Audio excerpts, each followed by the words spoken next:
비염은 위턱을 좁게 만들고 송곳니를 덧니로 만드는 등 부정교합의 원인이 될 수 있는데 이런 비염을 해결해주는 치과 치료가 있다. 이름하여 상악비강 확장술. 상악비강 확장술은 부정교합을 치료하는 동시에 원인인 비염까지도 개선시켜서 코로 숨을 잘 쉴 수 있게 도와주는데 톡톡 건강 토크. 오늘은 안면골 변형과 부정교합을 유발하는 비염과 그 치료법인 상악비강 확장술에 대해 자세히 알아본다. 겨울바람이 더욱 매서워지면서 콧물과 재채기 때문에 고생하시는 분들 많이 계신데요.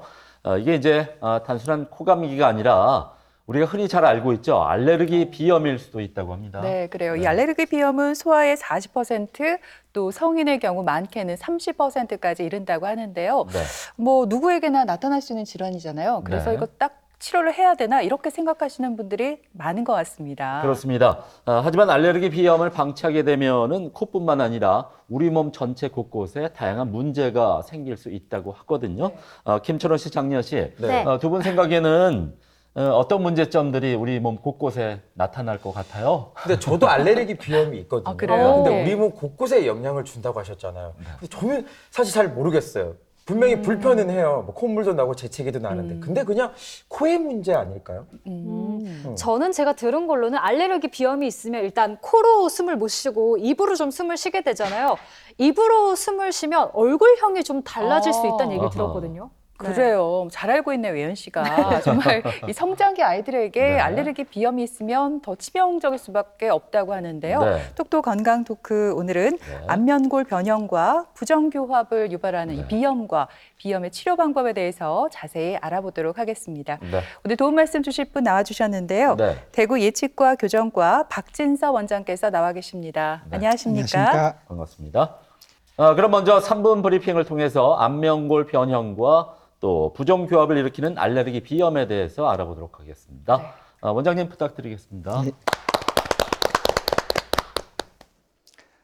오늘은 안면골 변형과 부정교합을 일으키는 소아비염에 대해서 알아보고 그 치료법의 하나인 상악비강 확장술에 대해서 소개해드리고자 합니다.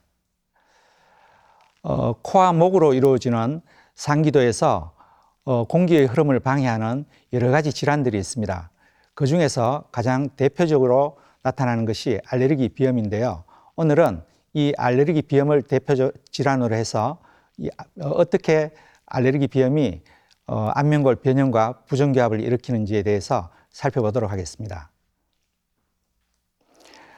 오늘 말씀드릴 내용은 알레르기 비염이 무엇인지, 그리고 비염에 의해서 어떻게 안면골 변형과 부정교합이 나타나는지, 비염에 대한 이비인후과적 진단과 치료는 어떻게 이루어지는지, 그리고 치과 교정과의 입장에서 상악비강 확장술은 무엇인지, 그리고 상악비강 확장술로 치료된 정례에 대해서 말씀드리고 결론을 내도록 하겠습니다.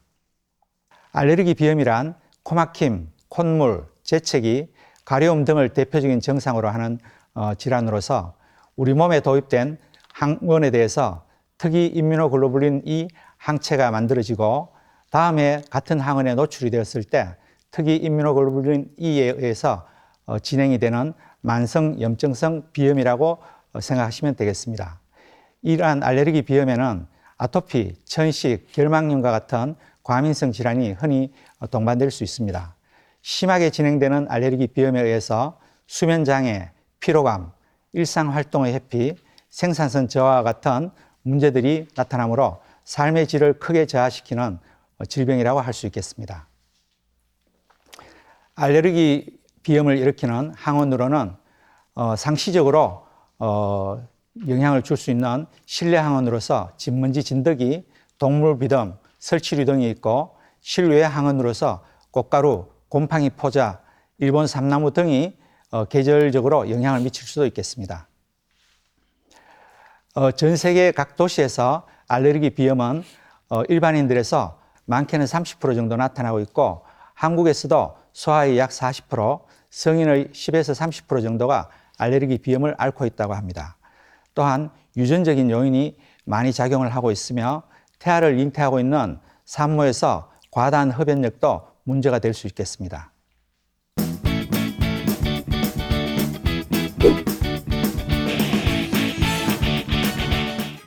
네, 비염을 단순히 콧물, 코막힘 정도로 생각해서 대수롭지 않게 여기는 분들이 있는데 이게 네. 또 오래 되다 보면은 안면 그 기형까지 또 네. 부정교합까지 나타날 수 있다고 하니까 네. 우리가 빨리 치료를 받아야 할 것 같습니다. 네.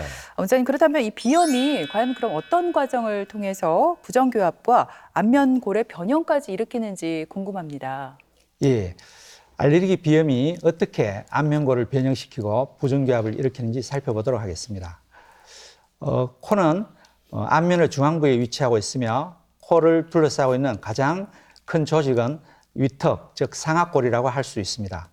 이 성장기 아동에서 코에 나타나는 여러 가지 폐쇄성 질환들은 성장기 중에서 상악골의 발육과 성장에 큰 영향을 미칠 수 있고 상악골에 나타나는 문제점들은 또 간접적으로 하악골의 성장에 영향을 줄 수가 있겠습니다. 안면의 단면을 나타내는 그림인데요. 비강을 좌우로 구분하는 비중격이 있고 비강의 척벽에서 가늘고 길게 돌출된 코 선반이 상중하 3개씩 분포되어 있습니다. 자, 건강한 비강과 알레르기 비염을 앓고 있는 비강을 보여주는 그림입니다. 건강한 비강에서 코 선반은 가늘고 긴 돌기 형태를 취하고 있습니다. 이 코 선반에는 많은 양의 모세혈관이 분포되어 있으며 그 모세혈관에 분포되어 있는 혈액을 이용해서 표면의 상피세포들은 점액을 분비를 하게 됩니다. 그 점액에 의해서 우리가 들이마시는 공기 속의 먼지나 세균 등을 걸러내고 온도나 습도를 조절하는 중요한 역할을 코 선반이 수행을 하게 되는데 외부에서 들어오는 공기 속에 항원이 섞여 있을 경우 이 코 선반에서 염증 반응이 일어나면서 그 염증 반응이 지속될 경우 코 선반은 비대해지고 비대해진 코 선반은 비강을 막을 수 있습니다. 이렇게 비대해진 코 선반은 주변의 혈액순환을 방해하는 큰 요소로 작용을 하게 되면서 성장기 아동에서 상악골의 성장을 방해하는 중요한 인자가 됩니다. 다음은 우리 안면의 근육을 보여주고 있습니다. 이러한 근육들은 수축을 하면서 치열의 압박력을 가하게 됩니다. 코가 막히면 특히 수면 시에 코호흡이 장애를 받으면서 입으로 숨을 쉬기 위해서 혀를 아래로 내리게 됩니다. 이때 안면 근육에 의한 압박력에 의해서 외부에 놓이는 위치혈과 잇몸뼈가 더욱더 많이 압박을 받으면서 줄어들게 됩니다. 아래 방사선 사진에서 보면 입으로 숨을 쉬기 위해서 혀를 아래로 내리고 있을 때 윗잇몸뼈가 많이 좁아진 것을 보여주고 있으며 이에 맞지 않는 아래턱은 한쪽으로 치우치는 모습을 보여주고 있습니다. 측면 방사선 사진에서 보면 아래로 내려가면서 앞쪽으로 나오는 혀에 의해서 아래 잇몸뼈와 치아들이 많이 전방으로 돌출되고 있는 모습을 보여주고 있습니다. 자, 예를 들어서 살펴보겠습니다. 한창 성장 중인 12세 남학생인데요. 알레르기 비염에 의해서 코 선반이 비대해져 있고 아데노이드가 비대해지면서 코로 원활한 호흡을 하지 못해서 혀를 바닥으로 내리고 입으로 숨을 쉬고 있는 상태입니다. 이 환자는 수면 중 특히 호흡 장애가 심해서 밤에 숙면을 취할 수가 없고 그 결과 낮에 일상생활에 집중을 할 수 없다고 합니다. 턱관절이 아래턱의 한쪽으로 돌아가면서 턱관절에 압박을 받아서 턱관절 장애 현상이 나타나기도 하고 있습니다. 입을 벌리고 있을 때 아래턱의 중심선이 서로 맞지만은 입을 다물게 되면 서로 간섭을 일으키는 치아들 때문에 아래턱이 한쪽으로 치우치는 모습을 보여주고 있고 좁은 상악골에 대해서 아래 치아들이 많이 안쪽으로 쓰러져 있고 앞니가 틀어진 모습을 보여주고 있습니다. 네. 알레르기 비염에 의해서 코 선반이 커지고 그로 인한 혈액순환 장애가 생길 경우에 상악골이 성장에 방해를 받을 수가 있고 또한 입으로 숨을 쉬기 위해서 혀를 아래로 내릴 때 또다시 상악치열은 좁아질 수 있습니다. 좁아진 상악치열에 대해서 잘 맞지 않는 하악은 한쪽으로 돌아가면서 하악과 안면의 비대칭을 나타낼 수 있고 이때 한쪽으로 쏠리는 턱관절에 장애가 생길 수도 있으며 그 사이에 있는 치아들은 덧니와 부정교합을 일으킬 수 있습니다. 알레르기 비염은 안면 비대칭과 부정교합을 일으킬 뿐만 아니라 그 알레르기 비염이 심할 경우에 수면 장애를 일으키면서 낮 시간에 학습 장애나 운동 성취도 저하, 천식, ADHD 증후군과 같은 문제점을 일으킬 수 있고 숙면 시에 분비되는 성장 호르몬 분비가 교란이 됨으로써 성장 장애도 일으킬 수 있습니다. 성인에서는 이러한 알레르기 비염이 심할 경우 심장 질환이나 고혈압도 유발되는 것으로 나타나고 있습니다. 미국 교정학회지에 발표된 바에 따르면 교정 치료를 받고 있는 청소년의 약 10% 정도에서 수면 시 호흡 장애를 일으키고 있다고 합니다. 한국에서 조금 전에 말씀드린 것과 같이 소아의 40%, 성인의 30%에서 이러한 알레르기 비염이 일어나고 있으며 알레르기 비염은 70에서 80% 정도 유전적인 소인을 가진다고 합니다. 저희 치과에 일정 기간 동안 내원한 부정교합자 157명 중 114명에서 비염과 비염으로 인한 기도 폐쇄 증상을 보이는 경우가 72.6%에 달한다고 하며 당국대 교정과와 이비인후과에서 조사된 논문에 따르면 수술 환자 55명 중 82%에서 알레르기 비염을 보인다고 합니다.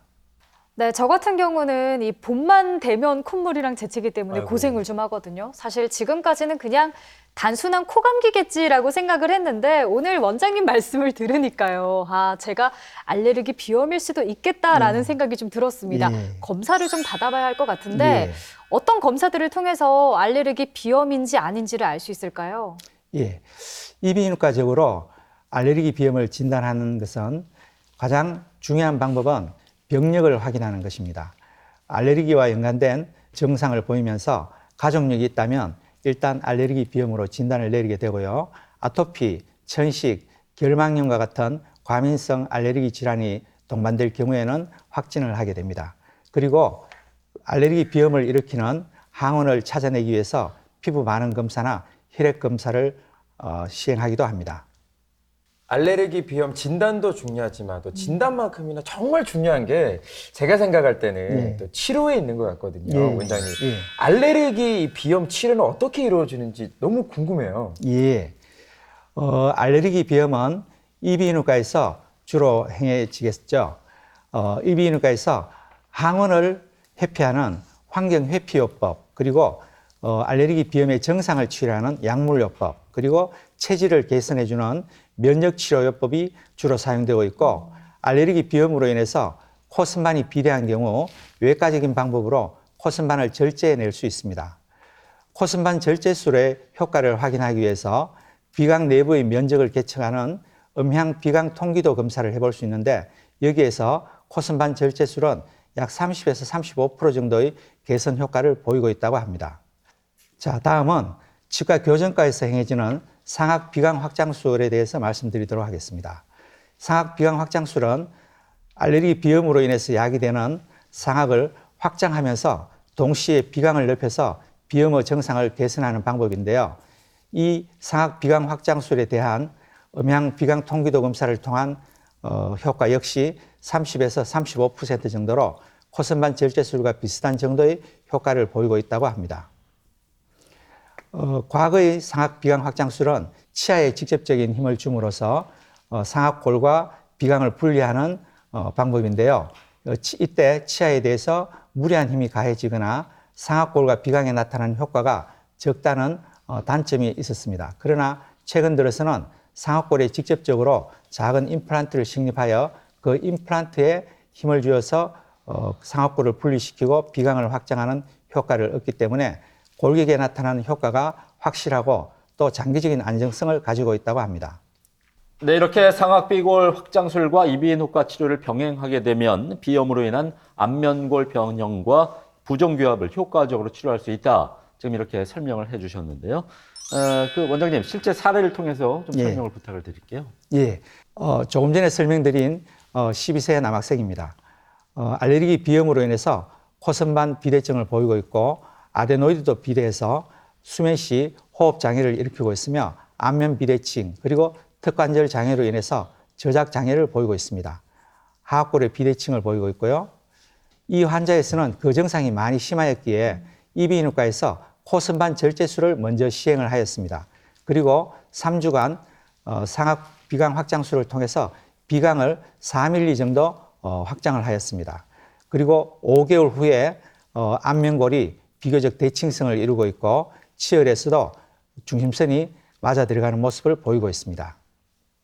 초진시에서 확장 5개월 후 그리고 25개월, 40개월 후에 개방된 비강이 잘 유지되고 있는 모습 그리고 안면골이 비교적 대칭성을 유지하고 있는 모습을 보이고 있습니다. 그리고 교정치료 후에 치아들이 바로 서고 전체적으로 부드러운 아치 형태를 이루고 있으며 위아래 치아들이 잘 맞아 들어가는 모습을 보이고 있습니다. 이 환자에서 상악골 확장 효과는 치아를 배열할 수 있다는 기본적인 효과 외에 하악의 비대칭 상태를 개선하였고 동시에 턱관절의 정상을 개선하였으며 비강이 확장이 되어 코호흡이 좋아짐으로써 수면 중 호흡 장애가 개선이 되어 전신 건강과 성장에도 큰 도움이 되었다고 생각합니다. 네, 이렇게 네. 상악 비강 확장술로 코호흡이 개선돼서 꿀잠을 네. 자게 도와줄 뿐만 아니라 아주 네. 심미적인 효과가 크다는 점을 확인해 볼 수 있었습니다. 네. 원장님, 이 밖에 또 어떤 효과가 있는지 궁금한데요. 구체적인 사례가 있다면 조금 더 설명을 해 주실까요? 예. 다음은 하악이 돌출된 일란성 쌍둥이에 대해서 살펴보도록 하겠습니다. 9세 10개월 된 쌍둥이 여아로서 그중 한 명은 알레르기성 비염을 앓고 있고 다른 한 명은 코에 문제가 없는 경우가 되겠습니다. A에서 알레르기 비염이 있으며 코 주변에 울혈이 되어 코가 항상 붉게 보이고 있습니다. 친구들이 이러한 코의 모습을 보고 쌍둥이를 구분한다고 합니다. 자, 비염을 앓고 있는 A에서 안면골에 비대칭이 더욱더 확실히 나타나고 있는 모습을 보여주고 있고 네. 입으로 호흡을 하기 위해서 혀를 많이 내리고 있는 모습을 보이고 있습니다. 측면 사진에서 비염을 앓고 있는 경우에서 더욱더 하악이 전돌된 모습을 보이고 있습니다. 이 두 쌍둥이에서 상악 비강 확장 장치와 상악 전방 견인 장치를 7개월 동안 시술하였습니다. 좁은 위턱에서 공간이 생기면서 치아들이 저절로 어느 정도 배열이 되고 있으며 반대교합도 상당히 개선이 되었습니다. 위턱을 자라게 한 결과 3, 4mm 정도의 성장량을 보였으며 비염이 없는 B에서 더 큰 상악골을 보이고 있습니다. 작은 점으로 표시된 두 치아가 서로 일치되는 것이 좋은 관계인데요. 비염이 있는 A보다는 비염이 없는 B에서 처음과 끝에서 더 좋은 상태가 된 것을 보이고 있습니다. 초진 C 모습이고요. 7개월 동안 상악골을 성장시킨 후의 안모가 변화된 모습을 보이고 있습니다. 이 환자들에서 상악골의 성장을 촉진시켜서 반대교합을 개선하였고 주걱턱 안모를 개선하여 차후 수술의 필요성을 낮추어 주었으며 비염의 정상을 완화시켰고 특히 성장기 아동에서 아동의 자존감을 많이 높여 주었다고 생각합니다. 자, 다음은 좁은 상악골에서 나타날 수 있는 부정교합에 대해서 살펴보도록 하겠습니다. 좁은 상악골에서 흔히 늦게 나오는 송곳니는 제자리에 배열이 되지 못하고 심하게 매복이 되어 있거나 주변 치아의 뿌리를 흡수시키면서 심각한 문제점을 야기하고 있습니다. 그리고 이미 맹출된 치아들에 있어서도 부정교합으로 인해서 치근 흡수가 심하게 나타나고 있는 부작용을 보이고 있는 경우도 있습니다. 8세 9개월 된 남아인데요. 상악 비강 확장술을 통해서 3.6mm 정도 비강을 확장하였으며 이로 인해서 안모의 대칭성이 개선이 되었는데 치아 단위에서는 송곳니가 그 앞의 척절치와 상당히 중첩되고 있는 초기 단계와는 달리 상악골을 확장하였을 때 아직 나오지 않았지만 상악골 내부에서 공간이 만들어지면서 스스로 자기 자리를 잘 찾아가고 있는 모습을 보여주고 있습니다. 많이 헝클어진 치아들에 있어서 상악 비강 확장술을 적절히 사용할 경우 발치를 하지 않고도 치아들을 적절히 배열함으로써 발치 교정을 피할 수 있는 장점도 있겠습니다. 저희 클리닉에서 2013년도에서 누년적으로 소구치 발치 교정의 빈도를 확인해 본 결과 2013년도에서는 약 50% 정도에서 소구치 발치 교정을 하였지만 2019년도에서는 4.7% 정도로 소구치 발치 교정의 빈도가 크게 감소된 것을 보여주었습니다. 또한 개방된 비강에서 코선반의 형태가 생리적인 형태로 개선이 되고 있는 모습을 보여주고 있는데요. 상악 비강 확장술로 인해서 확장된 비강은 그 자체가 안정된 상태로 유지가 되기도 하지만 비강의 내부 구조물들이 더욱더 생리적인 형태로 발전하고 있는 그런 경우도 있습니다. 개선된 사진들을 보니까 제 막혔던 코가 뻥 뭔가 뚫리는 느낌이에요. 원장님, 근데 예. 모든 치료는 골든 또 타임이 있잖아요. 예. 알레르기 비염도 마찬가지일 것 같은데 그러면 조금 전에 말씀하신 상악 비강 확장술 언제 받으면 가장 좋을까요? 시기가 있나요? 일반적으로 교정 치료의 적절한 시기를 논하는 데 있어서 최대 성장기와 영구 치열이 완성되는 시기를 생각해 볼 수 있습니다. 남아의 경우 안면골이 성장하는 최대 성장기는 12세에서 17세 정도로 약 5년간 진행이 되며 여아의 경우는 그보다 2년 정도 빠른 10.5세에서 14세 정도에 진행이 된다고 합니다. 이러한 시기를 고려해 볼 때 남아의 경우보다 여아의 경우에는 2년 정도 빨리 영구 치열이 완성되기 전에부터 교정 치료가 진행이 되는 것이 바람직하겠습니다. 그리고 알레르기 비염으로 인해서 부정교합이 야기되는 경우에는 이 안면골의 성장이나 부정교합 그리고 호흡 장애로 인한 전신적인 성장 장애를 고려해 볼 때 그보다는 훨씬 더 일찍 교정 치료를 시작하는 것이 좋겠습니다. 초등학교 입학할 즈음이 가장 적절한 시기로 생각이 되며 본인이 받아들일 수 있는 한 그보다 더 빠르는 것도 좋다고 생각이 됩니다. 다음은 5세 남아인데요. 아직 영구치가 하나도 없는 시기입니다. 반대교합과 안면 비대칭을 보이고 있으며 그 원인으로 폐쇄된 비강을 지목할 수 있습니다. 이 환자는 아직 나이가 어리지만 상악 비강 확장 장치물을 착용하고 나서 천진난만하게 웃고 있는 모습을 보여주고 있고 그와 동시에 상악 전방 견인 장치도 착용을 하고 있습니다. 이 시술을 시행한 지 2달밖에 되지 않았지만 반대교합이 상당히 개선이 되면서 환자는 코호흡도 개선이 되고 있다고 합니다. 네, 오늘 이렇게 비염과 상악비강 확장술에 대해서 알아봤는데요. 원장님, 오늘 강의하신 내용을 좀 간단히 정리를 좀 해볼까요? 지금까지 말씀드린 내용을 정리해 보도록 하겠습니다.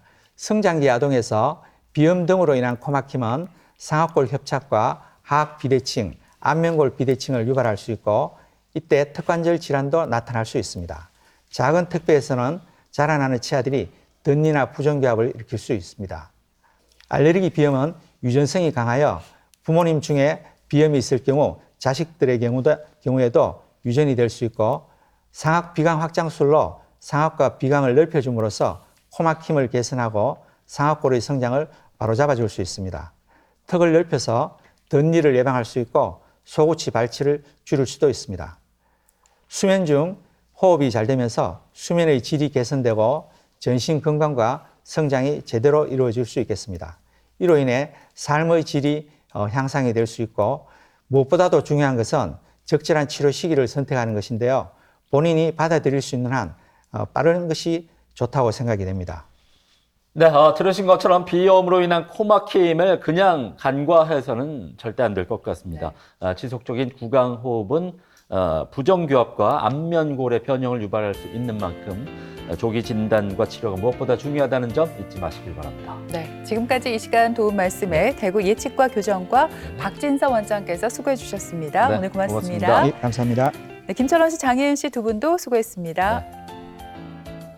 네, TBC 클리닉 건강 365 오늘 준비한 내용은 여기까지입니다. 한 주간 건강하게 보내시고요. 네. 저희는 다음 시간에 다시 뵙겠습니다. 고맙습니다. 고맙습니다.